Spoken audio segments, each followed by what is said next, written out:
HBO's The Last of Us Season 2 is approaching in 2025, and we have had a teaser that was released around June, I believe, and the full trailer that was released on Outbreak Day 2024. So I went frame by frame to break down every single Easter egg, reference, and some story teasers that we can garner that is going to be unfolded in this Season 2 of The Last of Us. And I will be breaking down essentially both trailers. We'll be going back and forth, and we'll kind of just talk about them as they are relevant to the actual thing that's on the main trailer. We may reference the teaser trailer, vice versa. Just kind of consider this the ultimate Last of Us Season 2 breakdown of everything that we have seen so far. So without further ado, let's get right into it.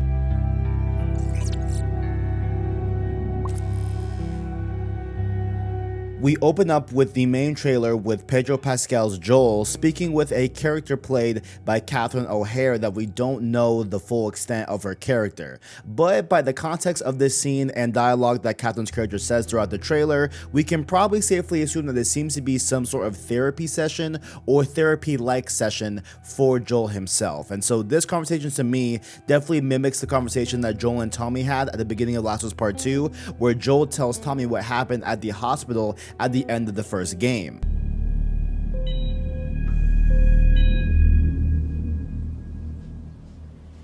Jesus Christ, Joel. We even get a different look at this whole therapy session thing with Joel and Kaitlyn in the teaser trailer from June, where he repeats a line that he told Tommy in the game but is now telling Kaitlyn in the teaser trailer. I saved her. I saved her.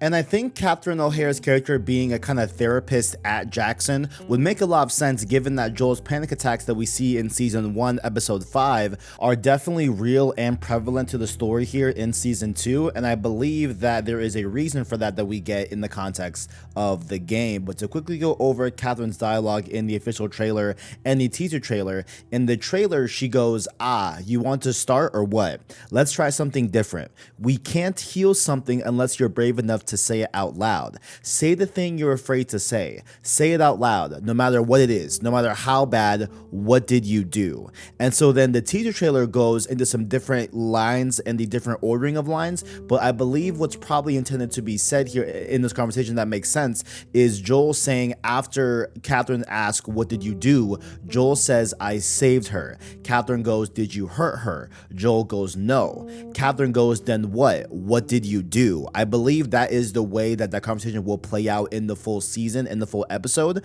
But judging by this whole thing, right, if we take everything that we have said here so far, this scene and why Joel has a therapist is probably because of the strain that Joel and Ellie's relationship are currently under after the events 2 years prior to this conversation, where Ellie goes searching in the hospital from the end of the first Last of Us and discovers that Joel told her a big lie at the end of the game and the first season of the HBO show that we all saw. Just say it, Joel.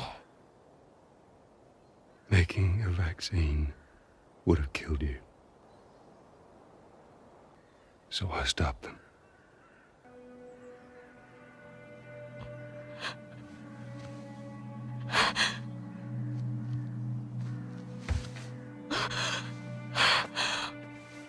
Oh my God. I'll go back. But we're done.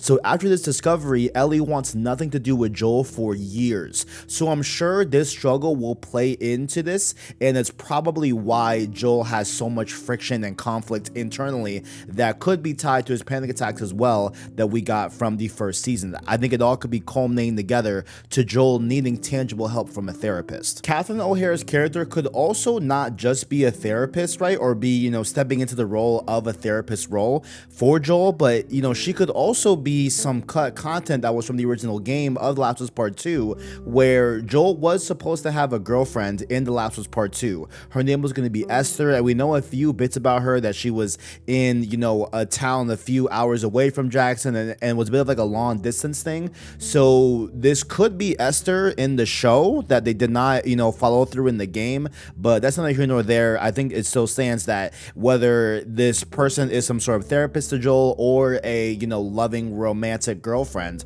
they could still be trying to reach the same ends as kind of to ease Joel from his internal conflict with his struggle between Ellie right now during this 2-year period. Next up, let's jump to the overall song that we hear throughout the trailer. It's Pearl Jam's Future Days. It's a great song, and this is incredibly important to the overall theme of The Last of Us Part 2 game, because this serves as a recurring kind of motif of the undercurrent of the game's overall narrative and theme and relationship and dynamic between Joel and Ellie. It's very, very, very important to a lot of different themes, but it's very central to the core narrative of Part 2. So the fact that this is already in the trailer just screams that we are going to get something very good involving this song, that it's already in here in Season 2. We see Ellie step out into a snow-covered Jackson town that we see in the game, and it is very, very, very similar to the game's Jackson. Like, it is pretty much one-to-one. It looks great, and my only hope for Jackson is that we get a small or hopefully substantial cameo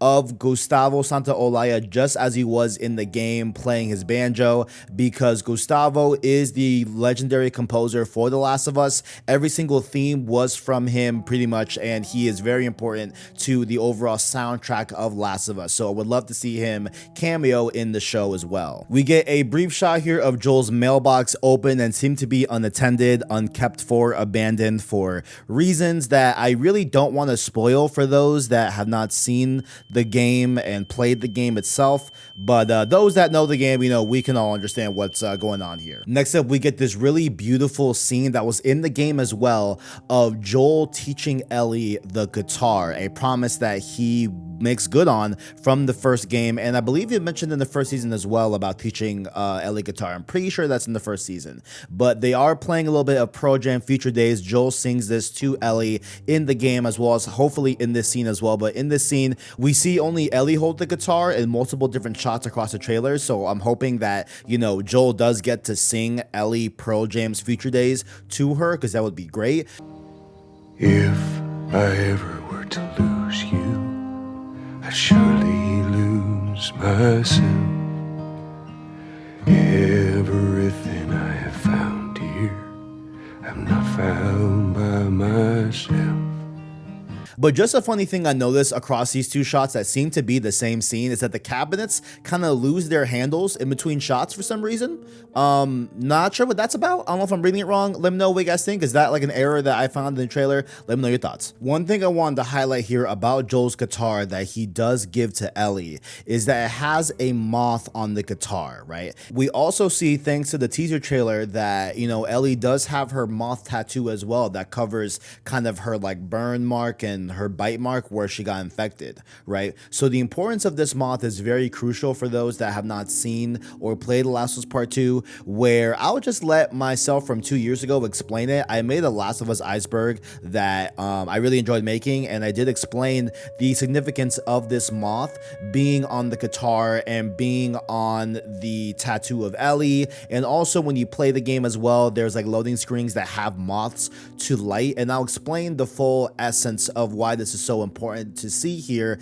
in this Last of Us HBO Season 2 trailer. And maybe consider, hey, after you're done watching this breakdown, you might want to go check out that iceberg. It's a great video. I worked very hard on it, and there may be more icebergs to come here on the channel in the near future. Ellie's tattoo. Ellie's tattoo is significant for a few reasons. For one, it covers her bite mark she got from Left Behind, although it said before she got the tattoo that she intentionally chemical burned her skin to try and smooth it out and hide it as well. Naughty Dog landed on her getting a tattoo representing a moth and a fern to match the themes of the game and Ellie's journey. That, like Ellie reaching for the fireflies, a moth seeks light as well. It's also meant to represent the events of the first game and the memory of the time Joel and her had as they themselves were reaching the fireflies. Another cool touch is that Ellie also has a moth printed on her guitar that Joel gives her. Ellie really is a moth in a lot of ways, just trying to reach the light. TKD here from the editing booth. I did want to say one more thing about Ellie's tattoo is that we see the bandage that is consistent from this scene in the game and in the actual Season 2 trailer, because we know that when she was 17, she was still in the process of getting that tattoo, because it's a very, you know, large, intricate tattoo, right? So it is still covering her burn, and it's still, you know, taking time to heal and actually be made by a person named Kat. So Kat is a cut character from Last of Us Part 2. We get a brief mention of her between between Ellie and Dina in a conversation where Dina says that she never really liked Kat in the first place, but Kat is Ellie's ex-girlfriend that was a tattoo artist, but her whole scene in the game was cut from the final release. So we could potentially see Kat in the season 2 show eventually, perhaps. We could be seeing that. Just want to throw it out there that there is a character named Kat that did make her tattoo in The Last of Us Part 2. But next up here in the shot, we see a lot of people on horseback, but at least these two specifically in the trailer, these potentially could be Ellie and Dina during the beginning portion of Last of Us Part 2, whether on their supply runs and stuff like that. So this could also mean that this is the fateful day that happens in the beginning of Part 2 that is extremely critical to the story and really kicks off the narrative to top gear. So this could be that here, but again, there's a lot of people riding on the horseback in these trailers that we don't get a good look at, but these I'm fairly confident that these seem to be Ellie and Dina. Next up here, we get this beautiful iconic shot that I actually missed during my one and only playthrough of The Last of Us Part 2. I mean to not miss it next time I play it, but this is where Ellie sings to Dina, "Take on Me" by Aha. So this happens as Ellie and Dina continue their journey through Seattle for a variety of reasons that I won't spoil here, but it's a really beautiful scene that I cannot wait to see in the show. Talking away, I don't know what I'm to say, I'll say it anyway.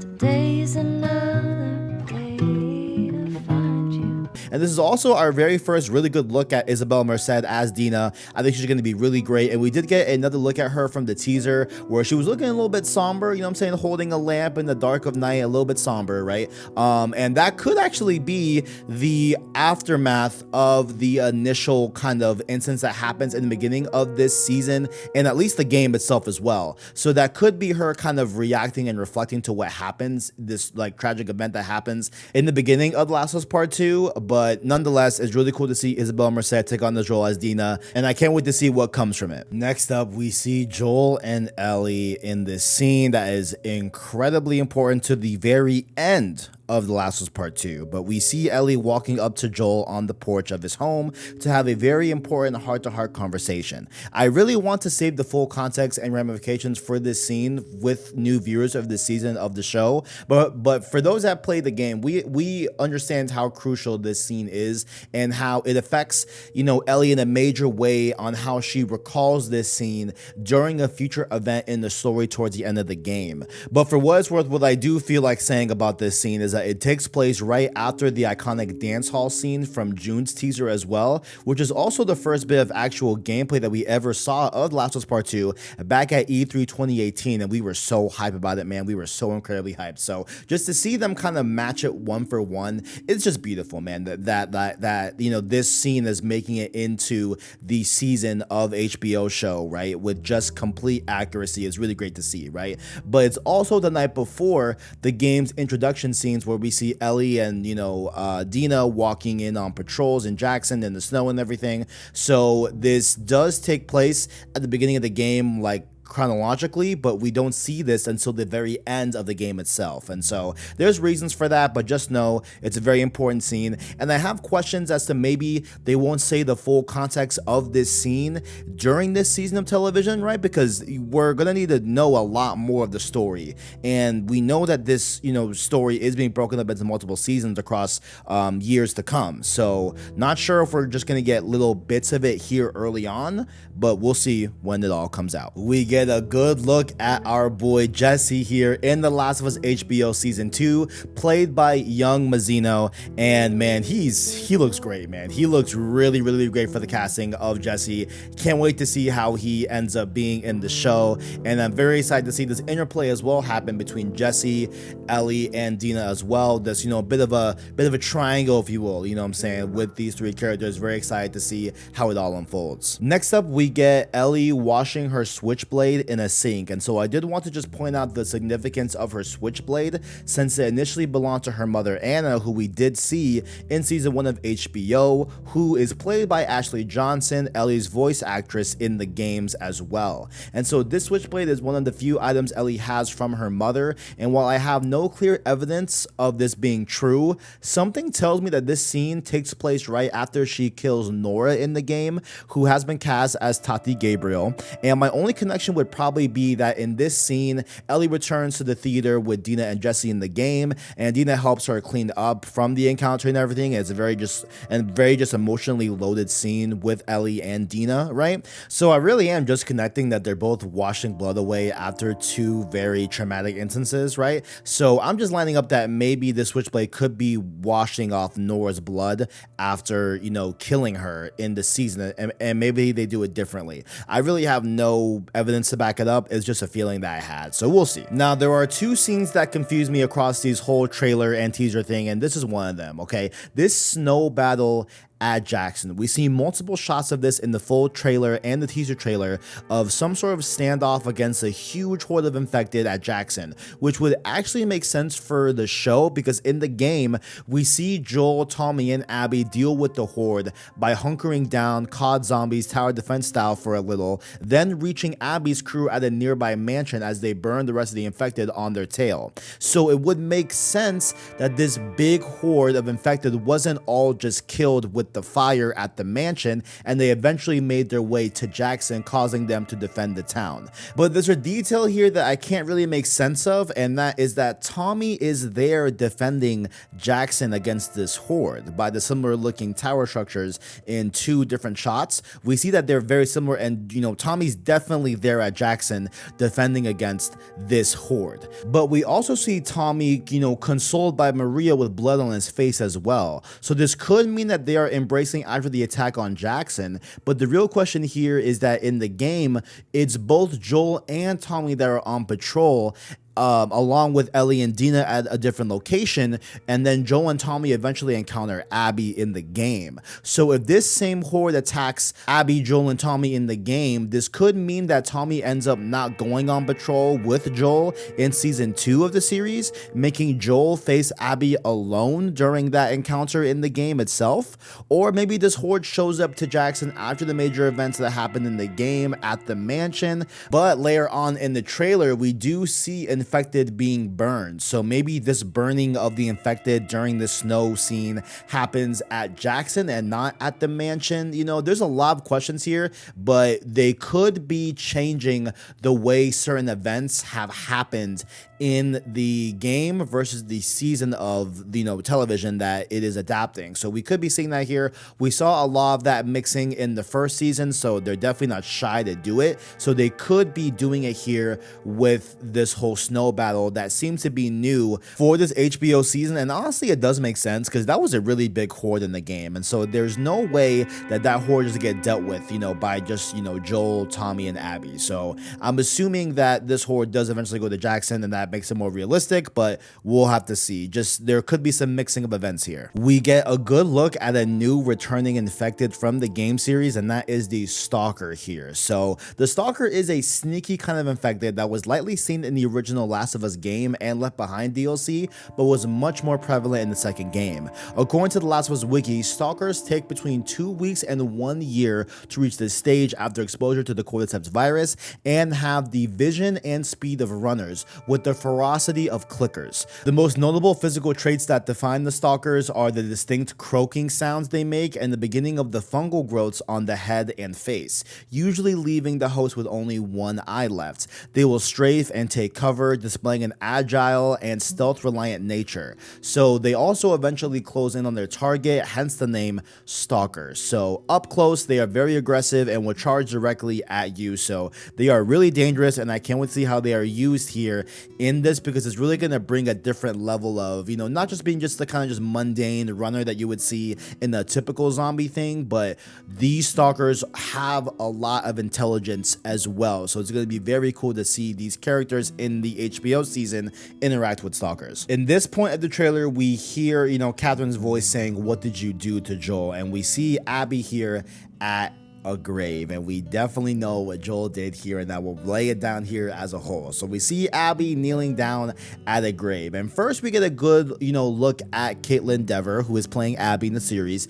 Cannot wait to see how she brings Abby to life in the HBO series, of course. But regarding the grave she's in front of, we learn in the second game that it's actually her father, Jerry Anderson's grave. So courtesy of the Last of Us wiki, Jerry Anderson was the lead doctor among the Fireflies who was trying to find a cure for the Cortez brain infection. And like in both the game and season 1 of the show, Jerry was the doctor that was leading Ellie's operation to extract her immunity to not only make a cure, but killing her in the process. So Jerry was the doctor that Joel kills in cold blood to rescue Ellie at the end of the game and season 1, which will play a huge motivating factor, as you can imagine, across the entire story with Abby as well. So don't want to spoil too much of it, but this is very important to, Abby's overall motivating factor throughout the game and now the series here, that she is, fueled by the death of her father by Joel's hand. We get this really tense look at Abby crawling through the fence as infected go over her, and this is the moments before Joel and Tommy meet up with Abby and save her, right? And they also do it the same way here in the season and in the game, where Joel comes up and shoots an infected that is just over Abby, about to take her life. And so this is kind of that start of that engagement from the game, and it's reflected here in the series, and then it's going to be really cool to see this unfold in live action, because it looks tense just like in the game, and it's going to be awesome.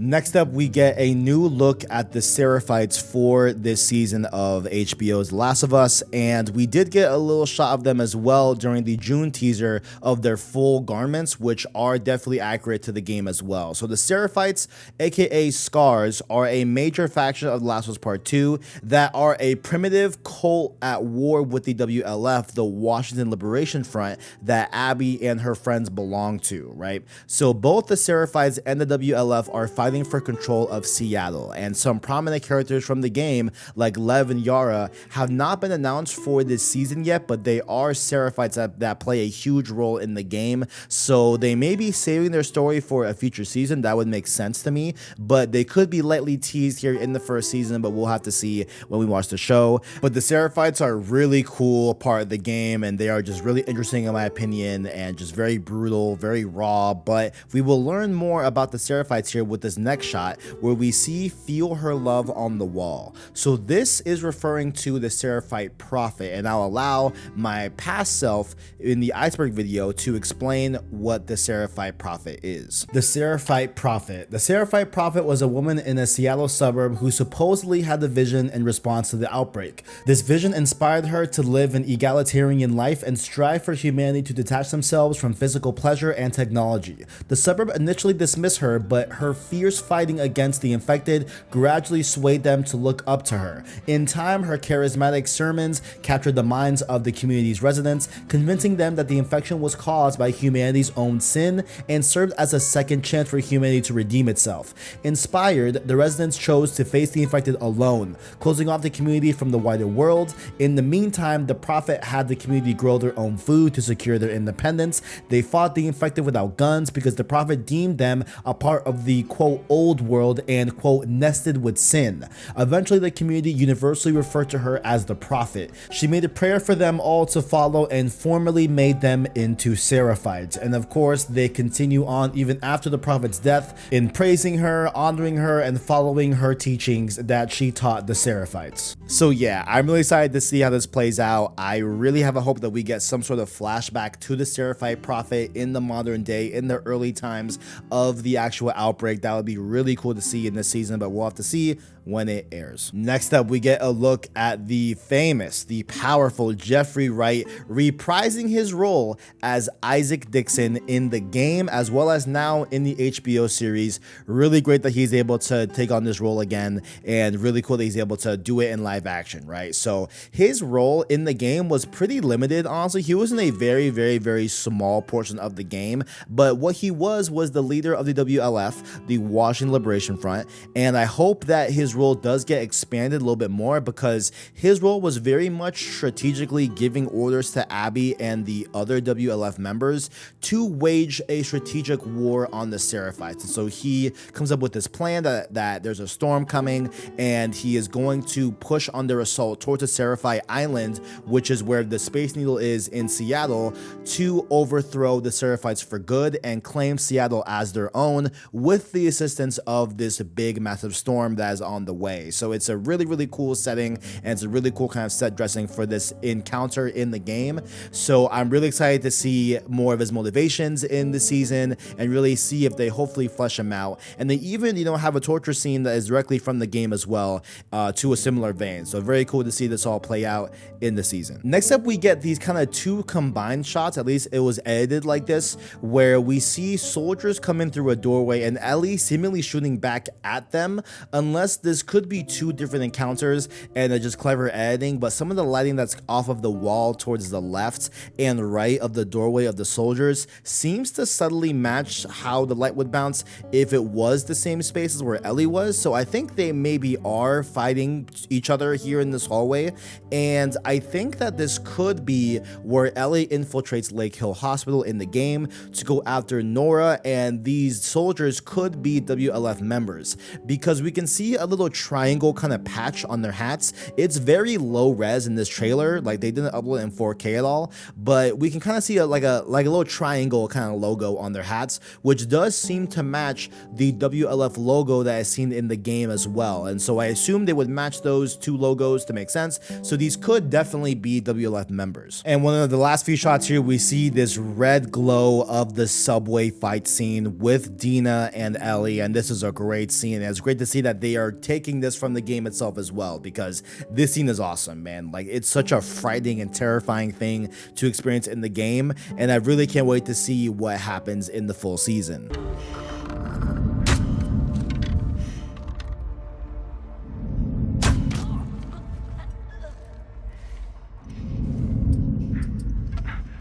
Oh, God.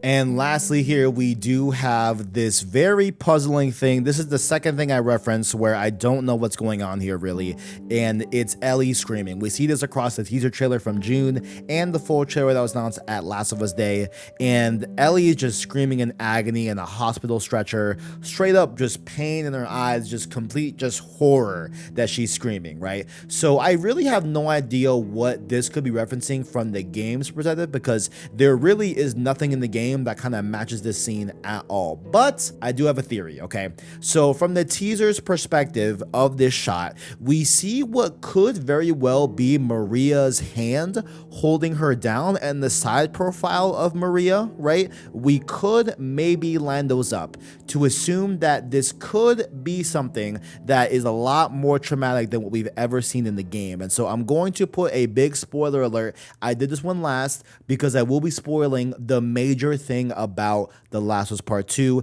If you don't want to know about it, hope you enjoyed the video. Bye. But I'm going to spoil The Last of Us 2 right now in a major way if you have not played the game at all. So this could be a new scene where Dina and Jessie save Ellie, Joel, and Tommy from the mansion after Abby kills Joel, because Joel killed Abby's father at the end of The Last of Us Part 1 and the HBO season as well. And maybe they take their bodies back to Jackson for saving, and this could be Ellie's first reaction at seeing Joel's dead and beaten body, right? That could be what potentially be happening here. I think that's pretty plausible. I'm not sure if that's how they're going to do it, but it could be just based off this whole thing, because I don't know what could be happening in The Last of Us Part 2 that incites such a reaction that Ellie has here in this shot. There is nothing else that happens in The Last of Us Part 2 that could really emulate that other than what happens with Joel. So I think that could possibly be what's happening here. But down below, guys, what are your thoughts on this whole trailer? Are you excited for it? You know, what are things that maybe you spotted that I didn't? Let me know your thoughts down below in that comment section. Also, make sure to watch that Last of Us Iceberg. There's a lot of really cool information about the world of Last of Us, and I really did enjoy making that a few years back, and expect more icebergs to come in the future. So thank you all for watching, and as always, greatness awaits.